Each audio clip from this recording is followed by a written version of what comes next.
نحمدہ و نصلی علی رسولہ النبی الکریم الامین اما بعد فاعوذ باللہ السمیع العلیم من الشیطان الرجیم بسم اللہ الرحمن الرحیم قال اللہ تبارک و تعالی فی القرآن الحکیم ان اللہ و ملائکتہ یصلون علی النبی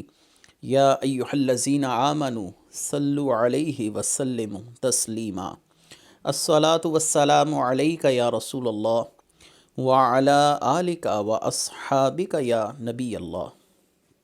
اللہ تعالیٰ کی حمد و ثنا، سرور کونین، فخر موجودات، وجہ تخلیق کائنات حضرت محمد مصطفیٰ صلی اللہ علیہ وآلہ وسلم اور آپ کے جمیع آل و اصحاب کی بارگاہ ناز میں درود و سلام کے نذرانوں کے بعد، انتہائی عزت اور احترام کے لائق سامعین ذی وقار میرے دینی اور یقینی دوستوں، بزرگوں اور بھائیوں، آج ایک مرتبہ پھر دفاع صحابہ کے سلسلے میں ہم اپنا اگلا درس لے کر آپ کی خدمت میں حاضر ہیں، اور آج کا درس بھی مشہور رافضی عالم شہریار رضا عابدی کی طرف سے سیدنا ابو بکر صدیق رضی اللہ تعالیٰ عنہ کی ذات مقدسہ پر اٹھائے جانے والے اعتراضات کے جوابات کے سلسلے میں کیا جا رہا ہے۔ اللہ تبارک و تعالی ہمیں حق بات کہنے کی اور حق کی پیروی کرنے کی توفیق مرحمت فرمائے۔ شہریار رضا عابدی کی گفتگو پر اپنی رائے پیش کرنے سے پہلے میں یہ بات عرض کرتا چلوں، ہم نے اپنے تمام دروس میں اس بات کا خصوصی خیال رکھا ہے کہ تمام اعتراضات کے جوابات انتہائی متانت اور علمی طریق پر دیے جائیں اور کسی کی ذاتیات کو قطعاً نشانہ نہ بنایا جائے۔ ہمارے اس چینل کا مقصد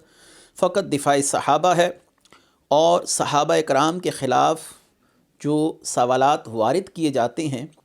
ان کے جوابات کو انتہائی اہم طریقے کے ساتھ، انتہائی علمی طریقے کے ساتھ آپ تک پہنچانا ہے۔ تو شہریار رضا عابدی کی گفتگو کی طرف میں اب اپنا رخ کرتا ہوں۔ شہریار رضا عابدی نے سیدنا ابو بکر صدیق رضی اللہ تعالی عنہ کی ذات والا صفات کے متعلق صحیح بخاری سے ایک حدیث کو منتخب کر پھر صدیق اکبر رضی اللہ تعالی عنہ پر اعتراضات کیے، اور ایک خاص جملہ امسس ببزر اللاتی، یعنی صدیق اکبر رضی اللہ تعالی عنہ نے عروہ بن مسعود کو کہا کہ لات کی شرمگاہ کو چوس لے۔ آگے موصوف کا تجزیہ کچھ یوں ہے کہ یہ در حقیقت ایک گالی والا جملہ تھا جو صلح حدیبیہ کے وقت ابو بکر صدیق نے دی تھی۔ بنو ثقیف کے سردار کے لیے جو گالی تھی، اس پر اپنی یہ رائے مزید یہ دیتے ہیں کہ عروہ بن مسعود نے ایک بات کہی تھی جو ابو بکر صدیق کو بری لگی، حالانکہ اس نے یہ بات بالکل ٹھیک کہی تھی۔ یہ جملہ قابل توجہ ہے اس رافضی عالم کا بیان کردہ کہ اس نے یہ بات بالکل ٹھیک کہی تھی۔ وہ ان کا ماضی بھی جانتا تھا اور ان کے مستقبل کو بھی دیکھ رہا تھا۔ جملہ کیا تھا کہ اے محمد صلی اللہ علیہ وسلم، میں دیکھ رہا ہوں کہ آپ کے اصحاب آپ کو چھوڑ کر بھاگ جائیں گے، لہٰذا عروہ بن مسعود کے الفاظ جو رافضی عالم نے کہے وہ کچھ یوں ہیں کہ میں آپ کے ساتھیوں کا چہرہ دیکھتا ہوں، یہ مختلف جنسوں کے لوگ ہیں اور یہ یہی کریں گے، سب بھاگ جائیں گے، آپ کو تنہا چھوڑ دیں گے۔ مزید رافضی عالم کا کہنا یہ ہے کہ یہی والا موضوع سورہ جمعہ میں بھی ہے، لیکن عروہ یہ کہنا چاہتے تھے یہ آپ کو چھوڑ کر بھاگ جائیں گے، جیسا کہ جنگوں میں آپ کو چھوڑ کر بھاگ گئے۔ بقول رافضی یہاں پر مراد جنگ احد کی طرف اشارہ ہے، جیسا کہ روافض کے علماء کرام یہ شدت کے ساتھ اعتراض کرتے آئے ہیں کہ صحابہ نے نبی کریم صلی اللہ علیہ وسلم کو احد کے میدان میں چھوڑ دیا تھا۔ بعد از اشرف الانبیاء ان کی عالم پر بھی ظلم کیا گیا بقول اس رافضی کے، تو یہ بات عروہ بن مسعود نے ٹھیک کہی تھی۔ اس پر ابو بکر صدیق نے کہا ابے جا اور لات کی شرمگاہ کو چوس لے، ہم رسول اللہ کو چھوڑ دیں گے؟ یہ اب آپ کے سامنے اس کا کلپ ہے، اس کو مکمل سماعت کیجئے، اور اس کلپ کے حوالے سے میں انشاءاللہ اپنے جوابات پھر پیش کرتا ہوں۔ یہ جو اصل میں جملہ ہے یہ صحیح بخاری میں جلد نمبر 4 صفحہ نمبر 98 اور حدیث نمبر ہے 2732، اور یہ در حقیقت ایک گالی والا جملہ ہے کہ جو صلح حدیبیہ کے وقت جناب ابو بکر نے دی تھی بنو ثقیف کے سردار کو، اور وہ گالی یہ تھی امسس بزر اللات،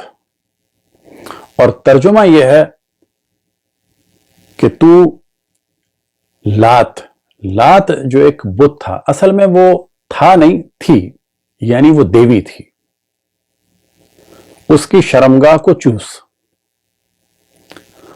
تو آپ کے سامنے صحیح بخاری ہے جلد نمبر 4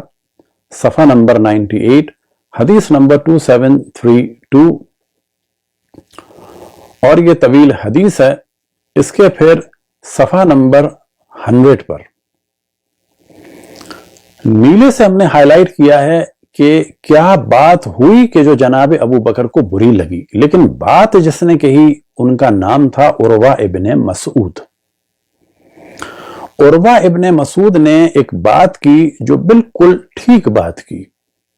وہ ان لوگوں کا ماضی بھی جانتے تھے اور مستقبل کو دیکھ رہے تھے، لہٰذا انہوں نے کیا کہا کہ وہ بتانا چاہتے تھے کہ اگر ہم مارے گئے آپ کے ذریعے سے، یعنی رسول اللہ صلی اللہ علیہ وسلم سے کہا، تو یہ برا ہوگا، اور یہ ایک پہلی مثال ہوگی کہ کوئی اپنے قوم قبیلے والوں کو قتل کر دے۔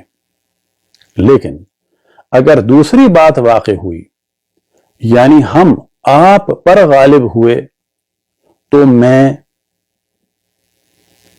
تو خدا کی قسم تمہارے ساتھیوں کا منہ دیکھتا ہوں، یہ مختلف جنسوں کے لوگ ہیں، یہی کریں گے، اس وقت یہ سب لوگ بھاگ جائیں گے اور آپ کو تنہا چھوڑ دیں گے، ان یفروا ویدعوک، یعنی یہ بھاگ جائیں گے اور آپ کو تنہا چھوڑ دیں گے۔ اس سے پہلے کہ میں اس رافضی کی طرف سے اٹھائے گئے اعتراضات پر گفتگو کروں، آپ کو ایک تمہیدی گفتگو کو سمجھنا ہوگا تاکہ آپ ہمارے جواب کو احسن طریقے سے سمجھ سکیں۔ سب سے پہلے تو میں قرآن کریم فرقان حمید کی طرف آتا ہوں۔ اللہ تبارک و تعالی سورہ القلم کے اندر فرماتے ہیں، ولید بن مغیرہ کے لیے عتل بعد ذالک زنیم۔ یہ اب آپ کے سامنے آ رہا ہے سید فرمان علی رافضی عالم کا ترجمۃ القرآن، اور اس کے ساتھ اس کا مختصر حاشیہ بھی موجود ہے۔ ولید بن مغیرہ کے لیے جو اللہ تبارک و تعالیٰ نے فرمایا عتل بعد ذالک زنیم، تو موصوف یعنی یہ رافضی فرمان علی ترجمہ کرتا ہے کہ وہ بذات خود حرام زادہ بھی ہے، یہ آپ کے سامنے ہے، اور اس کی وجہ یہ لکھتا ہے کہ ولید بن مغیرہ جس کے باپ کا پتہ نہ تھا، قریش میں پرورش پا کر جب وہ بڑا ہوا، اس کی عمر 18 سال ہوئی، تو مغیرہ نے اسے اپنا بیٹا بنا لیا۔ یہ آپ کے سامنے آ رہا ہے عتل بعد ذالک زنیم کا ترجمہ بھی، اور اس کا مختصر حاشیہ بھی سید فرمان علی کا۔ اس کے بعد آپ کے سامنے اب آ رہا ہے دوسرے رافضی عالم مولانا سید مقبول احمد دہلوی کا ترجمۃ القرآن۔ اسی آیت کا ترجمہ یہ لکھتا ہے پسرے حرامی بھی ہو، عتل بعد ذالک زنیم، پسرے حرامی بھی ہو، اور اس کے حاشیے میں آپ دیکھ رہے ہیں کہ موصوف نے اس کی تشریح کی ہے حرامی،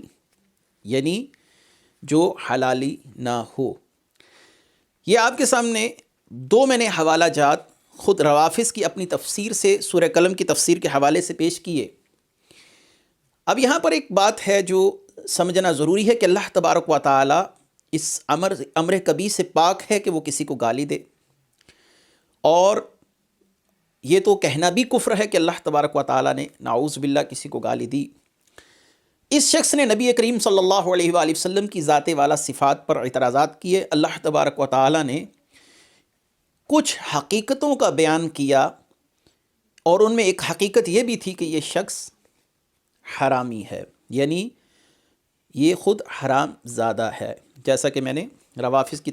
تفاسیر سے یا تراجم سے اس بات کی پہلے تصریح کر دی۔ تو یہ اللہ کی ذات پر اعتراض نہیں ہے، یہ ایک حقیقت تھی جو اللہ تعالیٰ نے بیان فرمائی اس صورت پر کہ اس نے نبی کریم صلی اللہ علیہ وآلہ وسلم پر اعتراض کیا، تو اللہ تبارک و تعالیٰ نے فرمایا کہ عُتُلٍ بَعْدَ ذَلِكَ زَنِيمٌ۔ تو یہ حقیقی بات ہے، نہ کہ گالی، نہ کہ جھوٹ، نہ کہ مبالغہ آرائی، جو اللہ تبارک و تعالیٰ نے بیان فرمائی۔ اب اسی طرح کی ایک دوسری مثال سید الشہداء سیدنا حمزہ رضی اللہ تعالی عنہ کے حوالے سے میں آپ کے سامنے پیش کرتا چلوں، جس کو امام ابن حبان نے اس حدیث کو اپنی صحیح میں روایت کیا۔ جناب سیدنا حبشی رضی اللہ تعالیٰ عنہ جو بعد میں صحابی ہوئے، جنہوں نے پہلے سیدنا حمزہ رضی اللہ تعالیٰ عنہ کو شہید کیا، وہ اپنا آنکھوں دیکھا حال غزوہ احد کا بیان فرما رہے ہیں کہ جب صباح حضرت حمزہ رضی اللہ تعالیٰ عنہ کو شہید کرنے کے ارادے سے آگے بڑھا تو آپ نے کیا فرمایا؟ حضرت حمزہ نے فرمایا یبنا مقطعۃ البذور تحاد اللہ و رسولہ،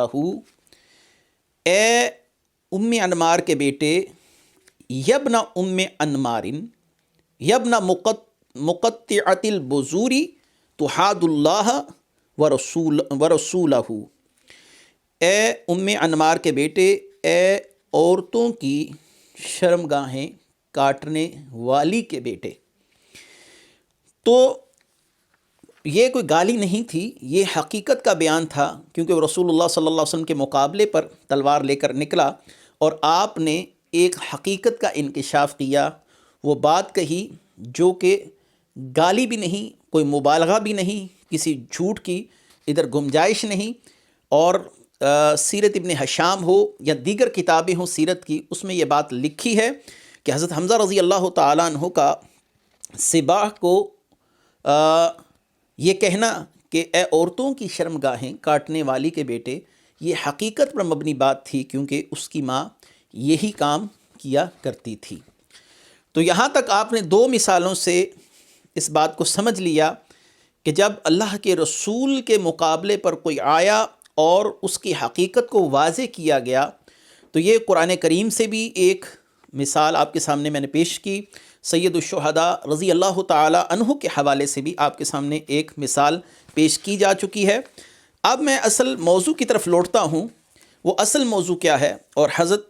ابو بکر صدیق رضی اللہ تعالی عنہ نے یہ الفاظ کیوں کہے؟ کیا یہ گالی تھی، یا یہ مبالغہ آرائی تھی، یا یہ کوئی جھوٹی مبالغے پر مبنی بات تھی؟ تو اس کو سمجھنے سے پہلے قرآن کریم فرقان حمید کا یہ ترجمہ آپ کے سامنے آ رہا ہے۔ یہ بھی رافضی عالم سید فرمان علی کا ترجمہ ہے، اور سورہ الاعراف کی آیت مبارکہ ہے، آیت نمبر 28 ہے۔ اللہ تبارک و تعالیٰ نے ارشاد فرمایا وَإِذَا فَعَلُوا فَاحِشَةً قَالُوا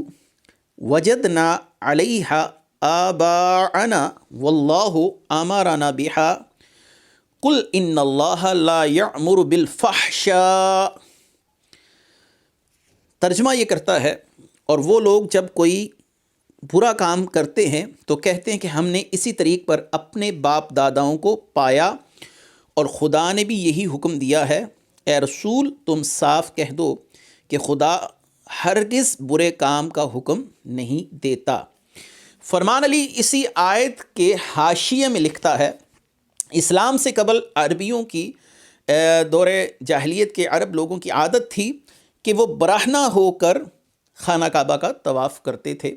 اور اصاف اور نائلہ کا واقعہ بھی مشہور ہے کہ انہوں نے بیت اللہ کے اندر بھی بدکاری کرنے کی کوشش کی اور اللہ کی طرف سے انہیں ایک خاص سزا دی گئی۔ تو اس آیت مبارکہ کی تشریح میں، شرح میں، یہ خود رافضی نے مانا ہے کہ بیت اللہ شریف کا طواف برہنہ ہو کر مشرقین کر رہے تھے،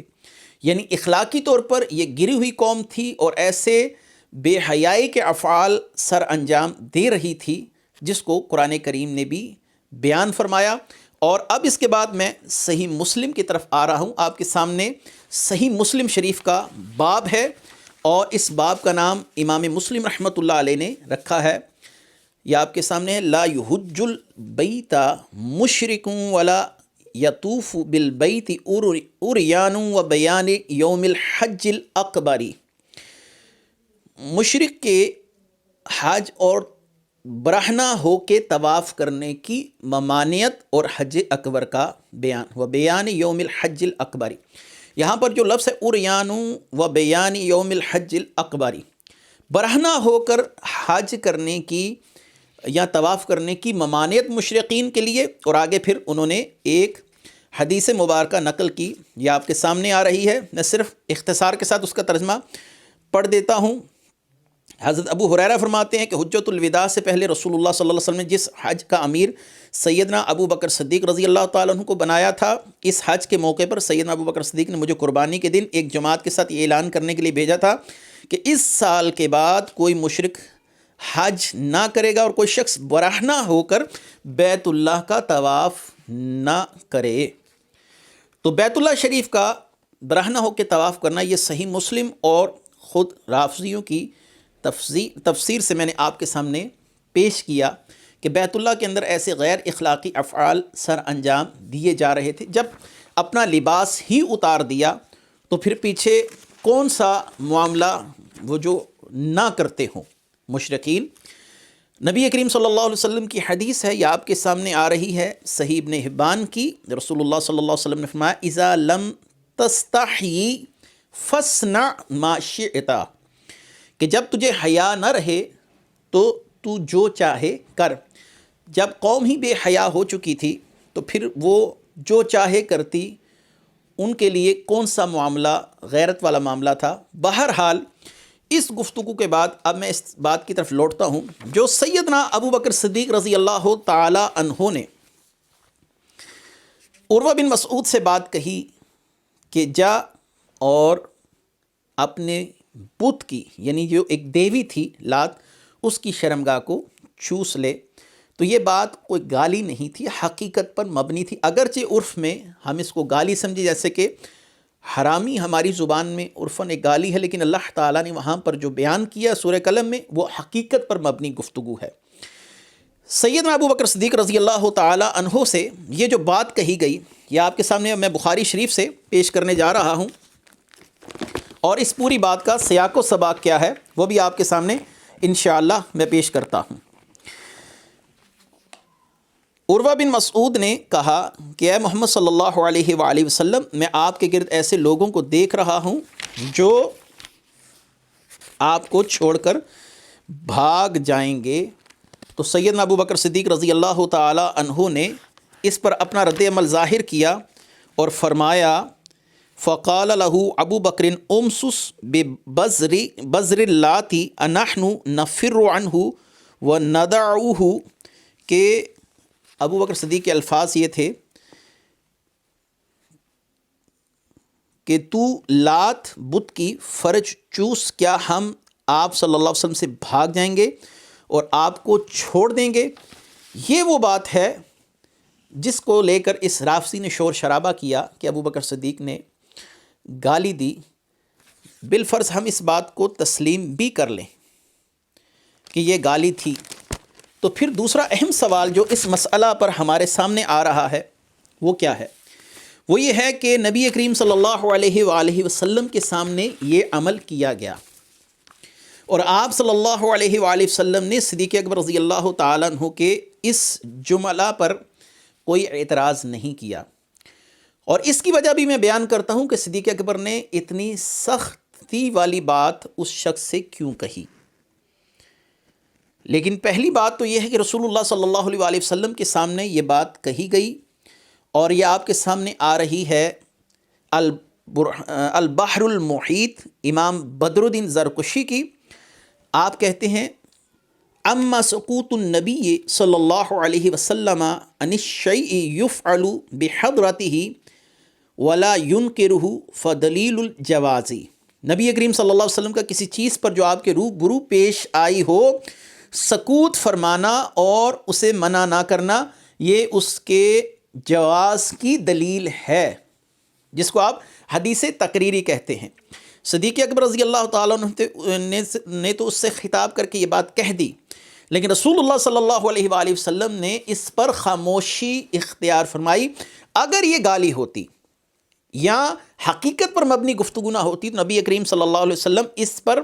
قطعاً خاموشی اختیار نہ کرتے، کیونکہ رسول اللہ صلی اللہ علیہ وسلم کو جس کام کے لیے بھیجا گیا وہ یہی ہے کہ برائی سے روکیں اور نیکی کا حکم دیں۔ اگر یہ بات مبالغہ آرائی پر مشتمل ہوتی، جھوٹ ہوتی، گالی ہوتی، تو آپ صلی اللہ علیہ وسلم اس پر قطعاً سکوت نہ فرماتے۔ اسی البحر المحیط سے دوسرا حوالہ ہے، باب کا نام ہے القسم الثالث التقریر، اور نیچے لکھتے ہیں امام بدر الدین زرکشی وصورتہ ان یسکت النبی صلی اللہ علیہ وسلم عن انقار قول او فعل قیل او فعل بین یدیہ او فی عصرہ وعلم به فذلک منزل منزلۃ فعلہ فی قونہ مباحا اذ لا یقر علی باطل، یعنی اس کی صورت یہ ہے کہ کوئی بات یا عمل جو آپ صلی اللہ علیہ وسلم کے سامنے ہوا یا آپ کے زمانے میں ہوا اور آپ کو اس کا علم ہو گیا اور آپ نے اس سے منع نہیں فرمایا، تو ایسا کام گویا آپ ہی کا کام تصور کیا جائے گا، کیونکہ اس کو آپ کی تائید حاصل ہے اور وہ مباح ہے کیونکہ آپ کسی غلط کام کو برقرار نہیں رکھ سکتے۔ رافضی پر اب سوال یہ ہے کہ رسول اللہ صلی اللہ علیہ وسلم نے جو اس بات سے منع کیا تو وہ ثبوت دے، اور یا تو پھر اس قاعدے اور قانون کو سامنے رکھتے ہوئے ہماری گفتگو کو سماعت کرنے کے بعد اس کا جواب دینے کی کوشش کرے۔ اب اگلی بات جو آ رہی ہے وہ اہم ہے۔ اس کے بعد آتے ہیں سیدنا علی کرم اللہ وجہ الکریم کی طرف، کہ آپ بھی اس موقع پر موجود تھے، اور حضرت علی رضی اللہ تعالیٰ عنہ کی ذات مبارکہ کو سامنے رکھ کر میں صرف 2 احادیث پڑھتا ہوں، اور اس اعتراض کا جواب بھی اب روافض کے ذمے پر ہے کہ نبی کریم صلی اللہ علیہ وآلہ وسلم کی موجودگی میں عمل ہوا، آپ نے اس سے منع نہیں فرمایا، بلکہ یہاں پر ایک بات کا میں مزید اضافہ کرتا چلوں کہ وہی بخاری شریف جس سے اس رافضی نے عروہ بن مسعود کے بات کی تائید اور تصدیق کی کہ آپ کو چھوڑ کر بھاگ جائیں گے، اب اسی بخاری شریف میں ایک باب کا نام کیا ہے وہ آپ کے سامنے آ رہا ہے۔ آپ نے لکھا، امام بخاری نے، باب من رعا ترک النقیر من النبی صلی اللہ علیہ وسلم حجتا لا من غیر الرسول، کہ جس نے یہ کہا کہ نبی کریم صلی اللہ علیہ وسلم کا کسی چیز پر انکار کو ترک کرنا حجت ہے اور کسی اور کا ترک کرنا حجت نہیں ہے۔ نیچے ایک حدیث مبارکہ سے پھر اس ترجمۃ الباب پر جو مزید دلیل پکڑی اور اس کو مزید تائید پہنچائی، خود امام بخاری کا یہ مذہب ہے کہ رسول اللہ صلی اللہ علیہ وسلم کے سامنے کوئی عمل ہوا ہو اور آپ نے اس پر نقیر نہ فرمائی ہو، وہ حجت ہے شریعت میں۔ تو اب یہاں پر سوال یہ ہے کہ سیدنا ابو بکر صدیق رضی اللہ تعالیٰ عنہ نے جو جملہ کہا عروہ بن مسعود سے، تو رسول اللہ صلی اللہ علیہ وسلم نے اس پر نقیر کیوں نہیں فرمائی؟ اور اگر یہ جھوٹ تھا، فحش گوئی تھی یا گالی تھی، تو رسول اللہ صلی اللہ علیہ وآلہ وسلم نے اس پر خاموشی کیوں رکھی؟ اگلی جو صورتحال ہے وہ اب آپ کے سامنے سنن ابو داؤد کی 2 احادیث میں آپ کے سامنے یکے بعد دیگرے پیش کرتا جا رہا ہوں۔ پھر اصل جو معاملہ ہوا اور اس رافضی نے جس پہ راہ میں اس کو ڈھالنے کی کوشش کی، میں اس کی حقیقت بھی آپ پر آشکار کرتا ہوں۔ نبی کریم صلی اللہ علیہ وسلم کی پہلے ایک حدیث مبارکہ سماعت کر لیجئے، سنن ابو داؤد آپ کے سامنے آ رہی ہے۔ آپ صلی اللہ علیہ وسلم نے فرمایا، ما من رجل یکون فی قوم یعمل فیہم بالمعاصی یقدرون علی ان یغیروا علیہ فلا یغیروا الا اصابہم اللہ بعقاب من قبل ان یموتوا، کہ کوئی قوم ایسی نہیں کہ اس میں گناہ کیے جاتے ہوں اور انہیں روکنے کی طاقت رکھتے ہوں لیکن نہ روکیں تو مرنے سے پہلے اللہ کا عذاب انہیں پہنچ جائے گا۔ تو سیدنا علی کرم اللہ وجہ الکریم نے حضرت ابو بکر صدیق کو کیوں نہیں روکا؟ اس کا مطلب یہ ہے کہ حضرت علی رضی اللہ تعالیٰ عنہ کے لیے اب دو صورتیں بن رہی ہیں۔ ایک صورت تو یہ ہے کہ حضرت علی رضی اللہ تعالیٰ عنہ یہ جانتے تھے کہ صدیق اکبر نے جو بات کہی ہے وہ حقیقت پر مبنی کہی ہے، اور اگر یہ بات برائی کی قبیل سے ہوتی، جھوٹ ہوتی، مبالغہ آرائی ہوتی تو حضرت علی رضی اللہ تعالیٰ عنہ اس کو یقیناً روکتے، نہیں تو پھر روافظ کی تشریح کے مطابق حضرت علی رضی اللہ تعالیٰ عنہ کو اس عتاب اور اس وعید کا مستحق ماننا پڑے گا جو میں نے آپ کے سامنے ابھی حدیث مبارکہ پڑھی۔ دوسری حدیث جو مشہور ہے اور ہر خاص و عام جانتا ہے کہ نبی کریم صلی اللہ علیہ وسلم نے فرمایا من رعا منکرا فاستطاع ان یغیرہ بیدہ فلیغیرہ بیدہ، کہ جس کے سامنے برائی ہوتی ہو اور کوئی برا کام ہوتے دیکھے اسے ہاتھ سے روکے، اور اگر ہاتھ سے روکنے کی قوت نہیں رکھتا فبلسانہ، اپنی زبان سے روکے، اور اگر اپنی زبان سے روکنے کی قوت نہیں رکھتا فبقلبہ وذالک اضعف الایمان، تو پھر دل میں برا جانے یہ کمزور درجہ ہے ایمان کا، نعوذ باللہ۔ ہم حضرت علی رضی اللہ تعالیٰ عنہ کے لیے یہ بات کہیں کہ آپ نے زبان سے بھی نہیں روکا، ہاتھ سے بھی نہیں روکا، اور دل میں برا جانا ہوگا، اور یہ کمزور ایمان ہے۔ ہم اللہ تعالیٰ کی پناہ مانگتے ہیں ایسے عقیدے سے، اور ایسے عقیدے پر ہم تف کر سکتے ہیں کہ حضرت علی رضی اللہ تعالیٰ عنہ کی موجودگی میں ایسی بات ہوئی اور آپ نے اس میں قطعاً کوئی روکنے کا قصد اور ارادہ نہیں فرمایا۔ اگر روافظ یہ کہیں کہ یہاں پر تقیہ والی بات ہے کہ آپ نے تقیہ کیا، تو اب رسول اللہ صلی اللہ علیہ وسلم کی موجودگی میں سیدنا علی رضی اللہ تعالیٰ عنہ کو خوف رکھنے کی کیا ضرورت پیش آئی؟ اگر یہ معاملہ حضرت ابو بکر صدیق کے دور حکومت میں ہوتا تو روافظ کہہ سکتے تھے آپ نے اپنی جان کے خوف سے اپنی جان بچانے کے لیے یہ معاملہ کیا، تو ایک جواز دیا جا سکتا تھا، لیکن رسول اللہ صلی اللہ علیہ وسلم کی موجودگی میں حضرت علی رضی اللہ تعالیٰ عنہ کا خاموش رہنا، یہ بات خود روافظ پر ایک سوالیہ نشان کھڑا کر رہی ہے۔ پھر موصوف کا کہنا یہ ہے چونکہ عروہ بن مسعود نے ان لوگوں کو بھاگتے ہوئے دیکھا تھا، ان کا ماضی جانتے تھے، ان کا مستقبل جانتے تھے، اس لیے انہوں نے یہ بات کہی میں ایسے چہروں کو دیکھ رہا ہوں جو آپ کو چھوڑ کر بھاگ جائیں گے۔ اس پر ایک صاحب اشتعال میں آ گئے، یعنی حضرت ابو بکر صدیق، اور انہوں نے عروہ بن مسعود کے لیے سخت الفاظ کہے۔ تو بات یاد رکھیے کہ یہ سیدنا ابو بکر صدیق رضی اللہ تعالیٰ عنہ نے اس بات پر نہیں کہے، کیونکہ نہ ہی صدیق اکبر رضی اللہ تعالیٰ عنہ احد کے دن بھاگے تھے، اور نہ ہی سورہ جمعہ کی جو آیت مبارکہ سے استدلال کیا رافضی نے، اس کا مصداق صدیق اکبر کو ٹھہرایا جا سکتا ہے۔ اصل میں اس رافضی نے رسول اللہ صلی اللہ علیہ وسلم کے اصحاب کے ایمان پر حملہ کیا تھا، رسول اللہ صلی اللہ علیہ وسلم کی تربیت پر حملہ کیا تھا، اس لیے صدیق اکبر رضی اللہ تعالیٰ عنہ نے محبت رسول میں یہ بات کہی کہ رسول اللہ صلی اللہ علیہ وسلم کی گویا کہ تربیت پر اعتراض کر رہا ہے۔ آپ صلی اللہ علیہ وآلہ وسلم کو جس مقصد کے لیے مبعوث کیا گیا، انسانیت کی معراج، انسانیت پر واضح کی جائے، انسان کو بتایا جائے کہ اخلاقی قدریں کیا ہوتی ہیں، اور عروہ بن مسعود نے یہی بات کہی کہ آپ کے اصحاب آپ کو چھوڑ کر بھاگ جائیں گے، تو گویا اس نے رسول اللہ صلی اللہ علیہ وآلہ وسلم سے جو صحابہ کی محبت تھی اس پر اعتراض کیا، جو عین ایمان ہے اس پر اعتراض کیا، رسول اللہ کی تربیت پر اعتراض کیا۔ تو صدیق اکبر رضی اللہ تعالیٰ عنہ اس بات پر جلال میں آ گئے۔ آپ کے سامنے آ رہی ہے لسان المیزان، اور آپ کے سامنے یہ حوالہ ہے ابو عبداللہ مصعب رضی اللہ تعالیٰ عنہ کا بیان ہے، مجھ سے امیر المومنین عبداللہ محمد بن منصور عباسی نے کہا کہ آپ صحابہ کی شان میں گستاخی کرنے والوں کے بارے میں کیا کہتے ہیں؟ یہ جو بات میں نے کہی ہے اس کی تائید میں یہ حوالہ آپ پر مزید اس مسئلے کو آشکار کر دے گا۔ تو ابو عبداللہ مصعب رضی اللہ تعالیٰ عنہ نے کہا کہ میں ایسے لوگوں کو جو صحابہ پر سب و شتم کریں ان کو بد دین کہتا ہوں، اور اس کی وجہ انہوں نے کیا بیان کی کہتے انما ہم قوم ارادوا رسول اللہ صلی اللہ علیہ وسلم فلم یجدوا احدا من الامة یتابعهم علی ذلک فیہ فشتموا اصحابہ رضی اللہ عنہم یا امیر المؤمنین ما اقبح بالرجل ان یصحب صحابۃ السوء فکأنہم قالوا رسول اللہ صاحب صحابۃ السوء فقال لی ما ارى الامر الا کما قلتا۔ یہ ایسے لوگ ہیں جنہوں نے رسول اللہ صلی اللہ علیہ وسلم کی شان میں گستاخی کرنا چاہی، لیکن انہیں امت میں کوئی ایسا شخص نہ ملا جو اس سلسلے میں ان کی موافقت کرتا، تو یہ صحابہ کو برا بلا کہنے لگے، اے امیر المومنین وہ آدمی کتنا برا ہے۔ یہ وہ جملہ ہے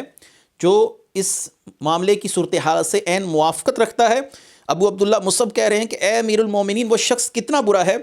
جو بروں کی صحبت میں رہے، تو گویا ان لوگوں نے صحابہ کو برا کہہ کر رسول اللہ صلی اللہ علیہ وسلم پر اعتراض کیا کہ آپ کی صحبت بری تھی۔ یہ سن کر امیر المومنین نے کہا کہ میری بھی وہی راہ ہے جو آپ کی ہے، یعنی جنہوں نے رسول اللہ صلی اللہ علیہ وسلم پر اعتراض کرنا چاہا اور نہ کر سکے، تو پھر انہوں نے رسول اللہ صلی اللہ علیہ وسلم کے صحابہ پر اعتراض کر کے رسول اللہ صلی اللہ علیہ وسلم پر اعتراض کا دروازہ کھول دیا۔ تو صحابہ پر یہاں پر اعتراض خود رسول اللہ کی تربیت پر اعتراض تھا، رسول اللہ صلی اللہ علیہ وسلم سے جو ان کی محبت تھی قلبی، اس پر اعتراض تھا۔ اور یہ رافضی اس کو اس پیراہے میں کہہ رہا ہے کہ گویا کہ وہ چھوڑ کر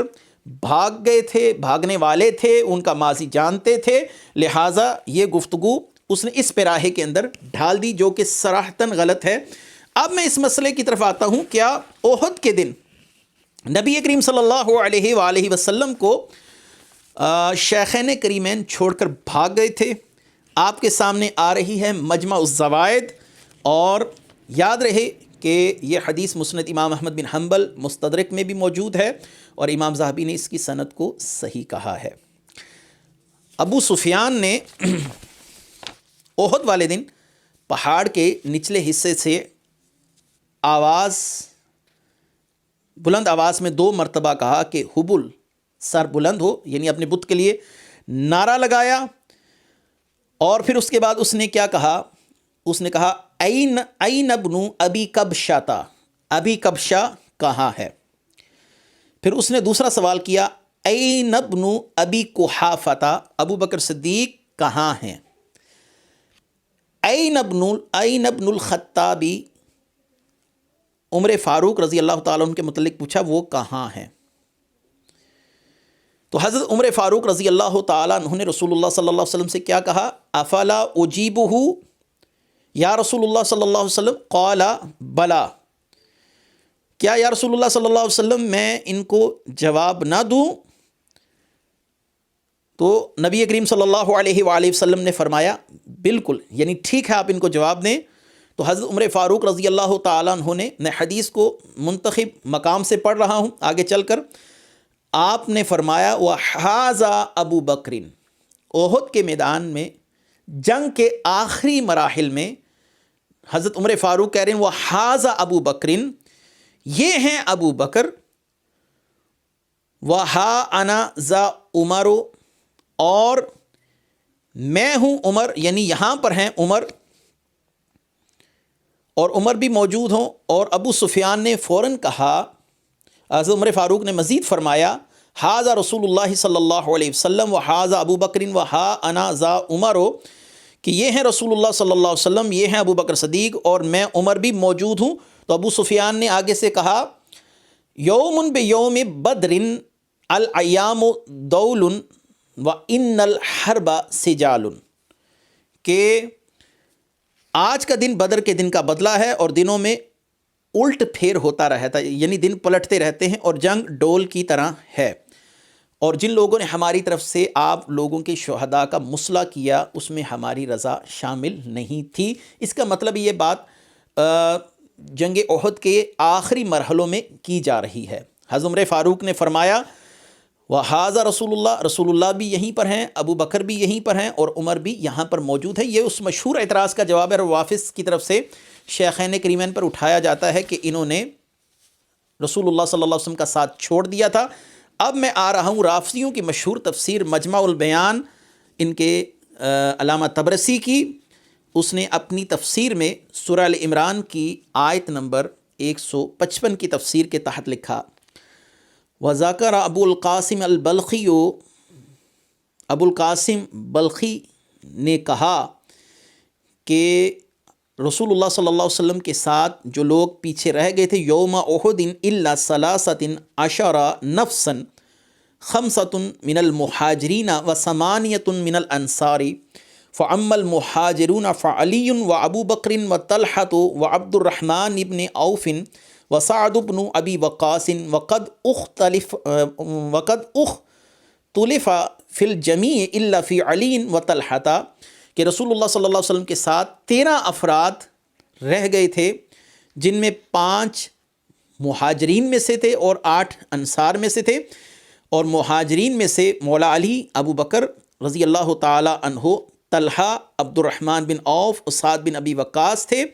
اور اس بات میں اختلاف کیا گیا سب کے معاملے میں ان کی موجودگی میں، لیکن حضرت علی اور حضرت طلحہ کا وہاں پر رہنا یقینی ہے۔ پہلے اس نے خود ہی لکھ دیا کہ وہاں پر ابو بکر صدیق رضی اللہ تعالیٰ عنہ موجود رہے، بعد میں موصوف کی رگ رافضیت پھڑک اٹھی کہ اپنے حواریوں کو کیا جواب دوں گا، تو اس نے ایک جملہ لکھ کر اپنی جان چھڑانے کی کوشش کی،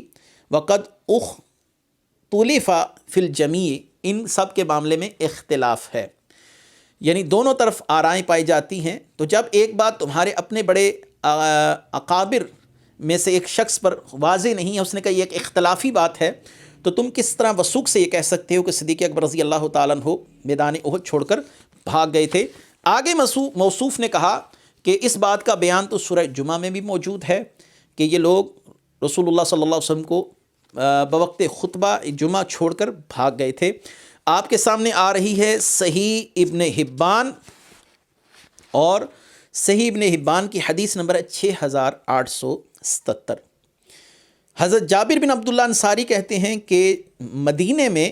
ایک قافلہ آیا جو کہ تجارتی قافلہ تھا، ایک لشکر آیا، تو رسول اللہ صلی اللہ علیہ وسلم کے اصحاب رسول اللہ صلی اللہ علیہ وسلم کو چھوڑ کر اس قافلے کی طرف پہنچ گئے، حتی لم یبق معاہ صلی اللہ علیہ وسلم الا 12 رجلا، ہاں رسول اللہ صلی اللہ علیہ وسلم کے ساتھ صرف 12 افراد باقی بچے، اور ان 12 افراد میں کیا ہیں؟ آخری الفاظ ہیں وقال فی ال12 الذین ثبتوا مع رسول اللہ صلی اللہ علیہ وسلم ابو بکر و عمر، کہ رسول اللہ صلی اللہ علیہ وسلم کے ساتھ جو 12 افراد رہے، سیدنا جابر بن عبداللہ انصاری فرماتے ہیں ان میں حضرت ابو بکر صدیق اور حضرت عمر فاروق بھی شامل تھے۔ احد کے دن بھی موجودگی ثابت ہوئی، اور اس آیت مبارکہ کا جو نزول کا پس منظر اس رافضی نے بیان کیا سورہ جمعہ کی آخری آیت کا، اس وقت بھی حضرات شیخین کریمین رضوان اللہ تعالی علیہم اجمعین رسول اللہ صلی اللہ علیہ وسلم کی بارگاہ میں حاضر رہے۔ تو اب عروہ بن مسعود کی بات پر غصہ کیوں آیا، ان کو جلال کیوں آیا؟ اس موصوف نے 2 مرتبہ کہا کہ عروہ بن مسعود نے ٹھیک کہا تھا۔ اسی حدیث میں اگلے الفاظ میں آپ کے سامنے پیش کرتا چلوں کہ عروہ بن مسعود نے آگے چل کر جو اپنی قوم سے بات کہی، اگر ان کو یہ بات نظر آ رہی کہ عروہ بن مسعود نے جو بات کہی وہ سچ کہی، تو عروہ بن مسعود نے جب رسول اللہ صلی اللہ علیہ وسلم کے صحابہ کا ادب دیکھا تو اس نے کیا کہا؟ اسی حدیث کے اگلے الفاظ ہیں واللہ ان رأیت ملکا قط یعظمہ اصحابہ ما یعظم اصحاب محمد صلی اللہ علیہ وسلم، کہ میں نے کسی بادشاہ کی بھی لوگوں کو اتنی تعظیم کرتے ہوئے نہیں دیکھا جتنی تعظیم محمد کے اصحاب سیدنا محمد صلی اللہ علیہ وسلم کی کرتے ہیں۔ اس جملے کے بعد جب نبی کریم صلی اللہ علیہ وسلم کے صحابہ کی وفاداری کو بیان کیا جا رہا ہے، یہ موصوف اگلا حصہ پی گئے اور پچھلا حصہ ہی آپ کو چھوڑ کر بھاگ جائیں گے۔ صرف اتنی بات کہی، جب رسول اللہ کا ادب دیکھا کہ یہ لوگ رسول اللہ صلی اللہ علیہ وسلم سے کس حد تک وارفتگی کے ساتھ محبت کرتے ہیں، تو فرمایا کہ میں نے بادشاہوں کے درباروں میں بھی دیکھا ہے کہ وہ لوگ اپنے بادشاہوں کا اتنا ادب نہیں کرتے جتنا محمد صلی اللہ علیہ وسلم کے اصحاب محمد صلی اللہ علیہ وسلم کا کرتے ہیں۔ عروہ کی اس بات سے یہ بات واضح ہو گئی کہ ان کو اپنی اس کہی ہوئی غلط بات کا احساس ہو گیا تھا، جس کا بعد میں آپ نے اس جملے کے ساتھ تلافی فرما دی کہ رسول اللہ کے اصحاب ان کی سب سے زیادہ تعظیم کرتے ہیں۔ کیا اس جملے کے بعد عروہ کے دل میں یہ بات رہی ہوگی کہ رسول اللہ صلی اللہ علیہ وسلم کو یہ چھوڑ کر بھاگ جائیں گے؟ میں نے آپ کو ان دونوں مقامات پر شیخین کریمین کی موجودگی کا بھی بتا دیا۔ اس جملے کا جو پس منظر تھا وہ اصل میں حقیقت پر مبنی تھا، اس لیے رسول اللہ صلی اللہ علیہ وسلم اور بالخصوص مولا علی کی طرف سے کوئی نقیر بھی ہمیں نہیں پائی جاتی۔ اس سارے واقعے کے اندر کوئی ایسا مسئلہ نظر نہیں آتا کہ ان دونوں حضرات نے اس پر کوئی رد عمل ظاہر کیا یا اس سے منع فرمایا ہو۔ اور عرب کے سارے حالات و واقعات آپ کے سامنے پیش کیے گئے۔ قرآن مجید کی آیات سے حضرت حمزہ رضی اللہ تعالیٰ عنہ کی گفتگو سے استدلال کیا گیا کہ یہ سارا معاملہ اصل میں حقیقت پر مبنی تھا جو کہ وہ مشرقین کر رہے تھے، یہ کوئی گالی نہیں تھی۔ ہاں اگر کسی کے ذہن میں یہ سوال آئے کہ بہت سے لوگوں نے لکھا ہے یہ گالی تھی، تو یہ گالی سے مشابہ ہے، جیسے کہ ہماری روزمرہ زندگی میں کسی شخص کو حرامی کہا جائے یہ گالی ہے، لیکن اللہ نے جو ولید بن مغیرہ کے لیے کہا یہ بات حقیقت پر مبنی تھی، چونکہ یہ گالی سے مشابہ ہے، جیسا کہ حضرت ابراہیم علیہ السلام کا واقعہ ہے کہ آپ نے 3 باتیں کہیں اور تینوں پر اہل علم نے کذب کا اطلاق باللحاظ سوری اس پر کیا ہے کہ سوری طور پر یعنی ظاہری طور پر وہ کذب سے مشابہ تھی، اس لیے اس پر کذب کا اطلاق کر دیا۔ اگر کسی اہل علم نے اس پر سب کا اطلاق کیا ہے تو وہ باللحاظ سوری و ظاہری مشابہت کیا ہے۔ اللہ تبارک و تعالی ہمیں دین کو سمجھنے کی توفیق مرحمت فرمائے۔ وآخر دعوانا ان الحمد للہ رب العالمین۔